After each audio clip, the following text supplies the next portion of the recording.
Welcome to Send an Email to Your Own AL Code. Hey, I'm Eric, and by the way, I think I finally solved my sound sync issues. There's some new equipment, and let me know how you like the picture and the sounds and all that good stuff. Anyway, today's topic is send an email to your own code. And what do I mean by that? Well, I mean by that quite often we end up in situations where we want to build our own agent, I guess is the fancy word right now. You know, you send an email somewhere and then something happens upon arrival of the email. And it's actually easier than you think to build your complete own system for this. So that's what we're going to do in this video. So let us start here. So this is Power Automate, and we're gonna let Power Automate do all the heavy lifting when it comes to working with email. In the old days, if we had to do something like this, we would find an IMAP library, and then query the IMAP library to find emails in the inbox and all sorts of weird stuff that we don't have to deal with anymore. So what we're trying to do here today is have Power Automate handle all the email stuff and then trigger our code. So how do we do that? Well, here's a flow. When a new email arrives, that makes kind of sense, and I have coupled a demo environment up to this one. So we want to do something, right? So let's type Business Central, and we get to, is it just me, or this is not the Business Central logo, nor is this one. I'm not quite sure why a place like Microsoft doesn't put in the right icon. Anyway, this one is on-prem, this one is cloud. So I'm running cloud right now, so for sure I want to select cloud. Do not show again. So let's look at what we can do. What we kind of want to do is this guy, run an action. There's a bunch of things that we can do, but we just want to run something.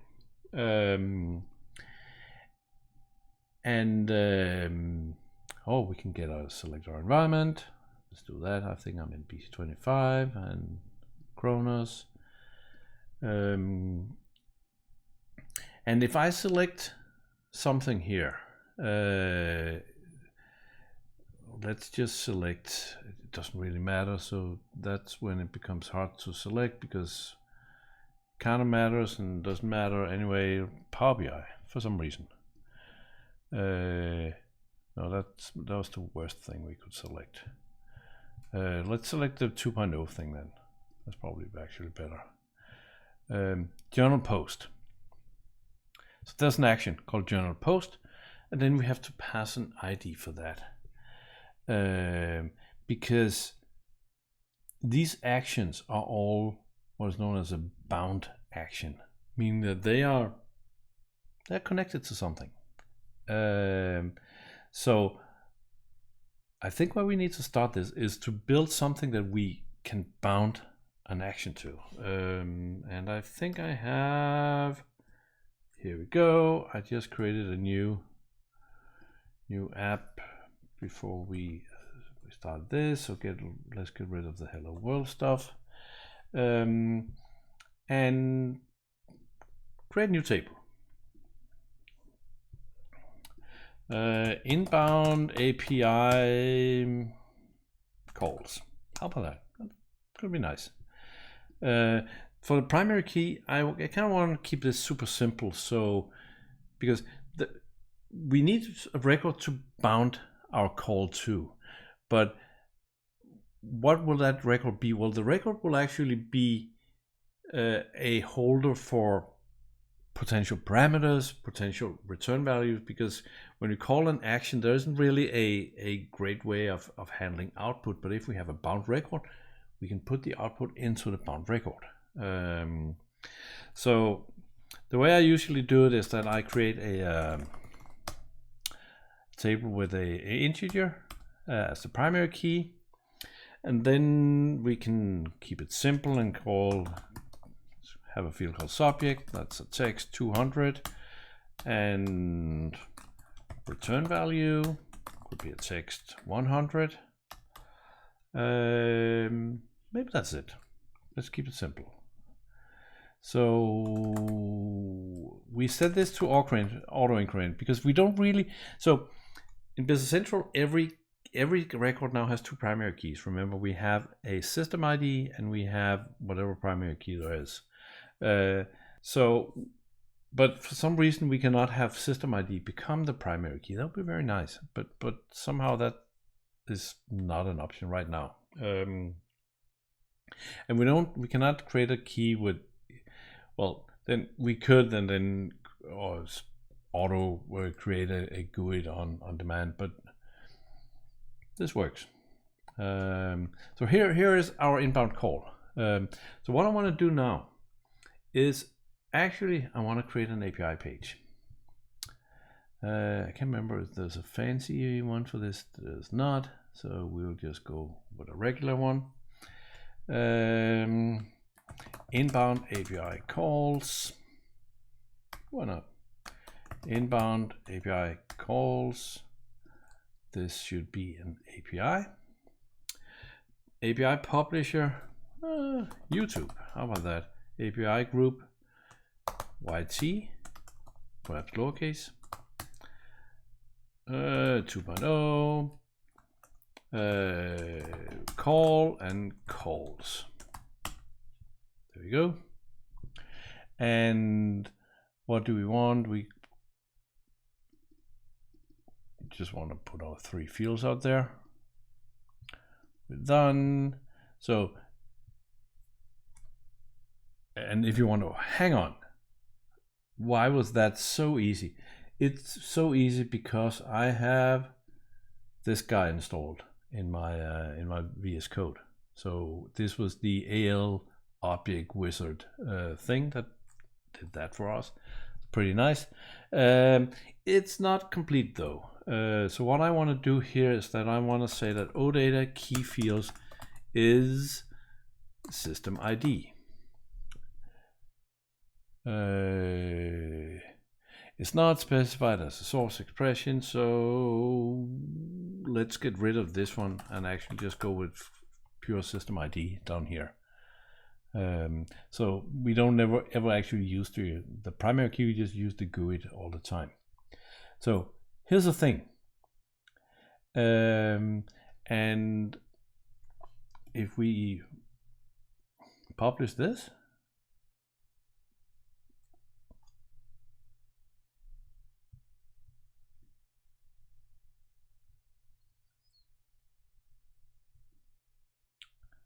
then we don't really care about this, just this Business Central. But if I go and find this guy, go back to the categories, and I might need to actually, let's just, how do we force a refresh here? I think we do that by just getting rid of this guy.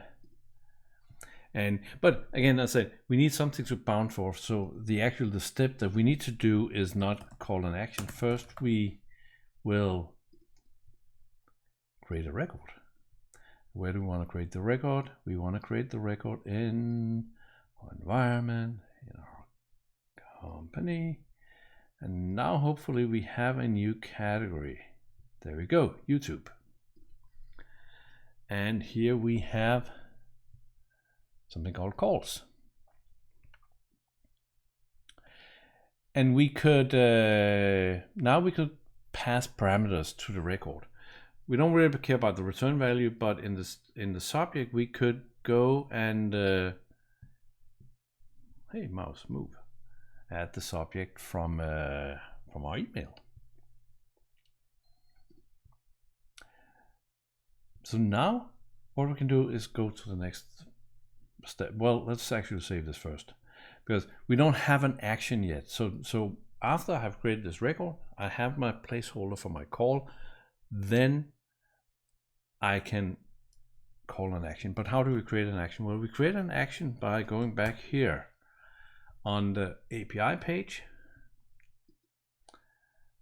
and I'm clicking there. Interesting. I cannot click on VS Code. Can I kill VS Code? Wow. That is interesting.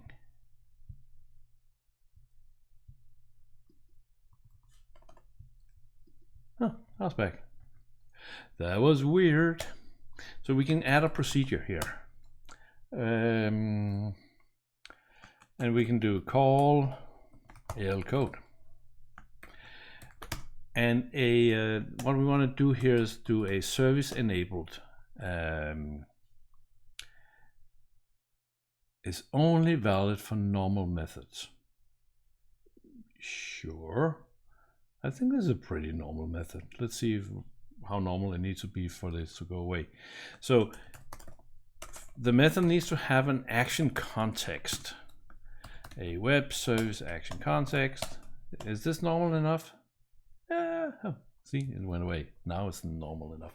That's sometimes, you know, the problem with this always compile stuff is that you get a lot of false positives, because clearly it was not wrong to type service enabled here, but I just typed it first and then I created a function.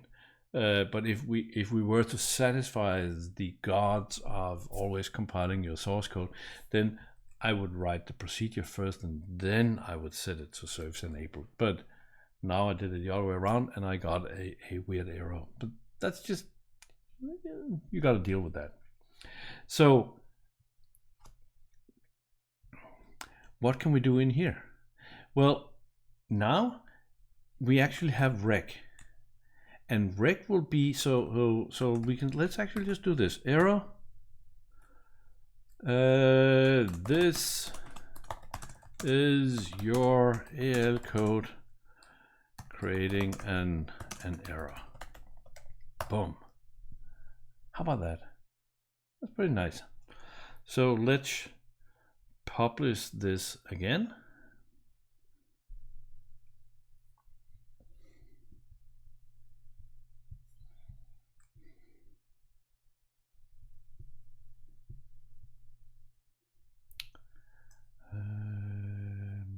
That is published. We don't care about the debugger. So let me find Power Automate. So now we create a new step. We select Business Central again. There we go. And now let's find Run Action.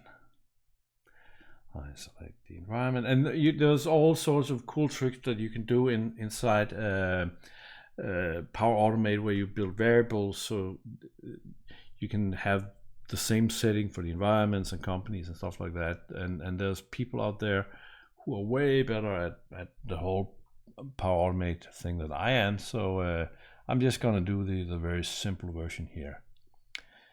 So now here we have an action.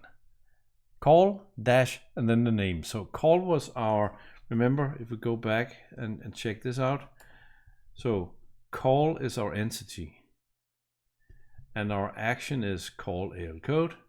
So the action in here is identified as call AL code on the call entity.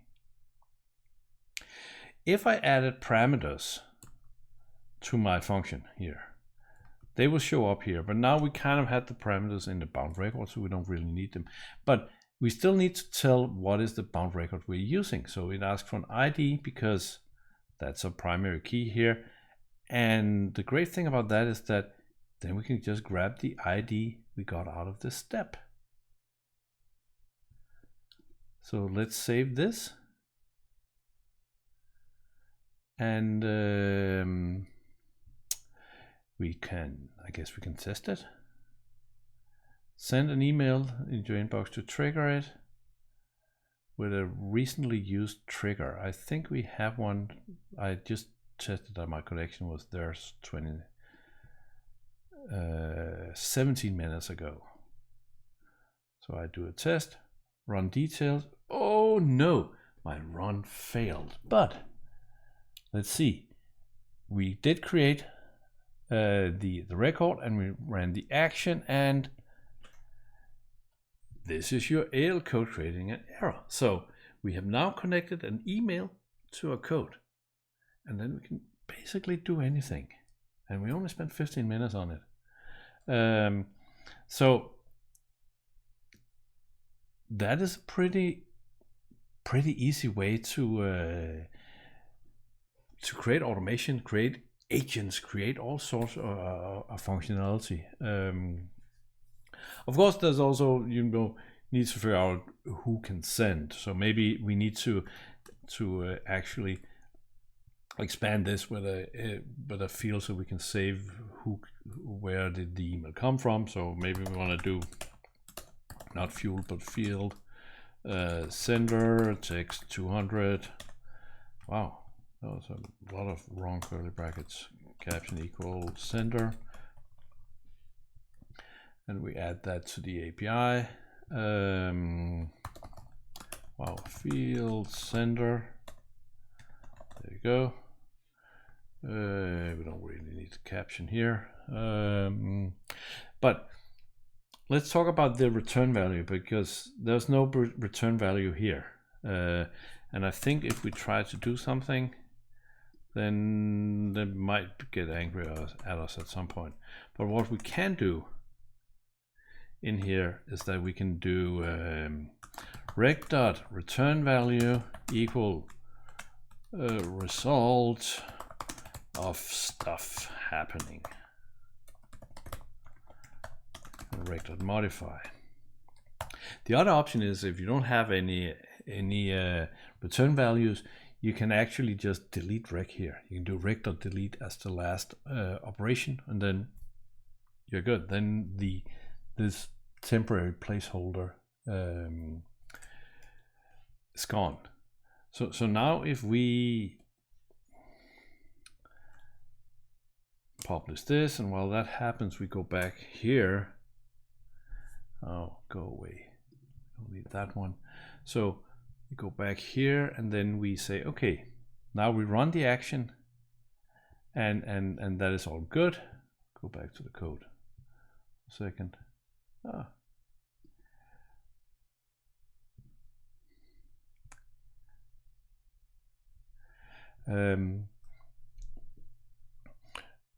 So now we can do a new step.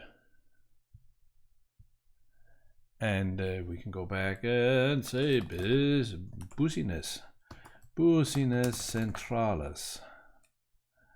There.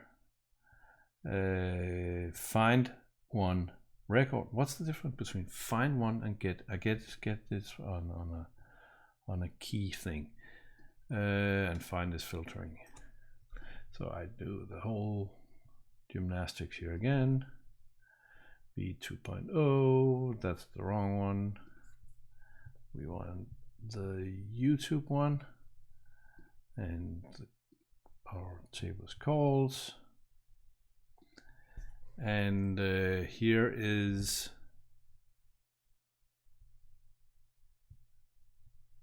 this guy. We also actually, I think we get it out of the run thing.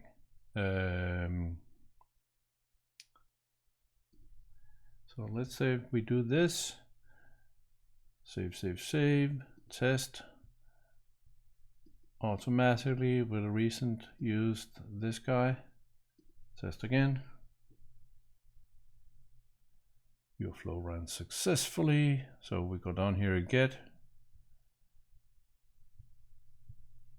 result of stuff happening. So now we have a return value from our call.